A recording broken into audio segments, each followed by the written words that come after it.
Good morning, everyone. I'm coming to you again from my kitchen, the place where I spend a lot of time. It's the heart of the home. I don't always spend a lot of time cooking here, although I do that too.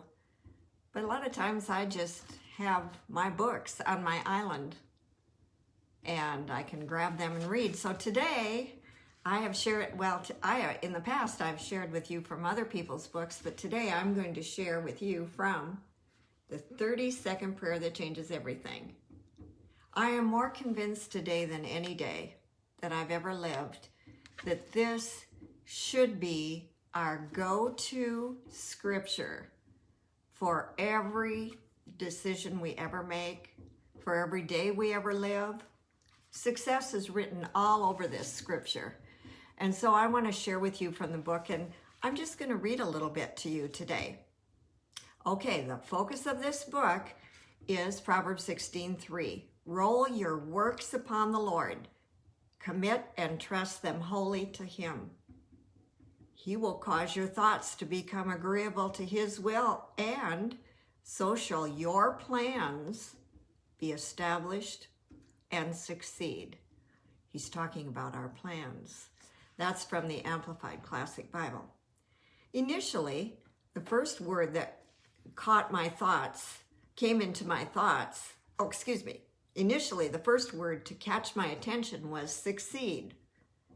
Then the phrase, He will cause your thoughts to become agreeable to His will, seemed to come off the page and wrap around my heart. Could that be? What if I could do something on purpose that would cause me to think and make choices in line with God's will? I decided to be like one of those little children in chapter 1 of this book and simply believe like a child, not complicating it, but just taking it at face value. God is all-powerful, yet He gives us clear and concise direction. He wants everyone of every age to understand His principles of success. God is not hiding the truth from us. We have His word, and all the promises are there for us to enjoy. By the way, I'm on page 46 in my book, if you own that book. Having applied this truth in daily life for several years now, I realize how important it is to keep communicating with God. I just have a running dialogue with Him. He's my very best friend. I'm in partnership with Him. I can talk to Him all day. I never have to have an alone moment during my day. And I never have to wonder. I can always commit everything to Him. Okay. When making a decision, I imagine a drawing board. God is intimately aware of our days. We've learned that in Psalms 139:16. He keeps a record of all of our days, even before we were born. And He has a good plan for us. Jeremiah 29:11. We know the thoughts He has, plans He has for us. Good. He wants good for us and not to harm us. So when I have a decision to make and I don't know what to do, I imagine putting my plans on the drawing board for God's input. If the direction is not quite clear, then I move ahead slowly. If it still doesn't seem right, I wait and ask God to close the door if I am not to carry out this plan. That is right next to Proverbs 16:3, praying that prayer every day. A very powerful prayer right on the tail of that is, Father, close every door that needs to close for me. Don't let me get in trouble. Don't let me make mistakes. Close every door. Because I don't always see. I don't always see ahead, but God does. And He knows exactly what I should be doing at every moment of my day. Presently, I have a vacation questions on the drawing board. Should I go somewhere this summer or wait until winter and take an extended vacation? Where should I go? How long should I stay? A lot of things can go wrong on vacation, but with God, I've learned that a whole lot of things can go right. I love that. slowing down and asking God questions, that doesn't come naturally for us. We have to train ourselves to do that. It comes naturally for us just to move ahead.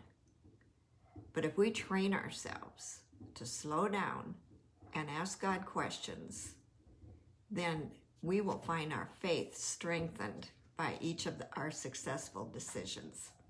Each time we do, we're letting go and trusting God a little bit more, living life on His terms and not our own. We make plans and God directs our steps. That's just what I want, because I know His plans are much better than mine. Here's an example. With Dave, my husband, the subject of purchasing a new car came up every few years. He just loved to buy a new car. When he thought the time was right, he would start researching, asking what features I wanted, and talking to people who owned the cars he liked. Before long, I'd hear him say, "Karol, let's go see what's on the lot. We don't have to buy a car today, but let's just go look." Now, in the past, Dave was used to making quick decisions, and thankfully, most of them were the right ones, because he just had that gifting on him. But then there was me, who wants to belabor everything. So we had to come together. And when we put the project or the purchase or the decision on the drawing board, he slowed down and I hurried up. And then we came into agreement quickly. I always was prepared when we went to the car lot that we might buy a car that day. I had to prepare myself in my mind. And I'm sure he prepared himself that we might not buy a car that day. And so that's when we could be in agreement. Through experience, we knew that God would give us His wisdom in the matter if we would ask. You might wonder, is it really necessary to consult God about these things? I'll answer that question with another example. In our younger years, we bought a beautiful car. It was a Cadillac. It was the right size, the right color, and a reputable brand. So what was the problem? Well, after purchasing the car, we found out that that particular model of the car didn't have all the bugs worked out of it. And the car dealer said, "We see a lot of that. This car is kind of a lemon." It was a model that didn't have all the bugs worked out. We ended up trading it in and got very little money for it because of that specific car's reputation. So yes, it's best to consult Him in our decisions that we made. Excuse me a minute. Alexa, stop. This is real life. Okay, we headed to the car lot to have a look. Nothing in our set of parameters was available, but my attention kept going to a car across the way. It wasn't at all what we were looking for, but as we learned more, we both agreed it was the right purchase. We talked it over, we took our time, we kind of fell in love with that car together. When we drove the car home later that day, Dave and I were grateful that God caused both of us to think His thoughts so we could make the best decision. And many times over the years after that, we said, this was the right car to buy. So I just want to share with you today that if you're not sure what to do, put it on the drawing board. Every trip I take goes on that drawing board. Every, plan I make, I say, "God, close the door if this is wrong. I'm laying it on my drawing board. Does it line up with your plan for me?" My plans are always subjected to His plan. And then we can enjoy success every day, all day. So visit me on my website, the30secondprayer.com. Put a THE in front of it, the30secondprayer.com. My blog is there. A lot of videos are there. You can contact me there. I'd love to hear from you. And if you don't have my book, The 30-Second Prayer That Changes Everything, you can buy it there's a link to Amazon on my website. Find me on Facebook, Instagram, and YouTube. When you go to YouTube, there's a lot of 30-second prayers.